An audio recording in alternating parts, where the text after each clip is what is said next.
I went to Uganda the summer after I graduated from college. A couple reasons. First reason was I had a job offer to work with McKinsey Consulting in Chicago. And I got an offer from them in the fall of 2008, in the middle of the financial crisis. And I think their business really slowed down shortly after that. So I remember them calling me in the spring of my senior year and saying, how would you like to start in February 2010?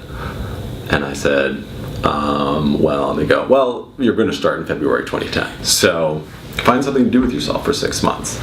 And I initially was a little panicked because it's difficult to say, I need to find a job that does something interesting, hopefully pays me for 4 or 5 months, and by the way, I'm not coming back to work for you. I've got another job lined up.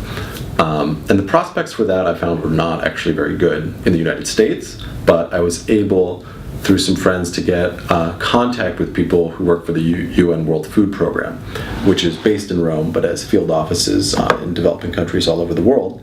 And I sent in an application to these people at some point in the spring, and I remember not hearing anything. I remember them randomly calling me from some bizarre phone number in the middle of summer, maybe in July, and a guy was on the phone, and he said, hi, I'm here in Uganda, and he asked me 1 or 2 questions, and then he said, so when can you be here?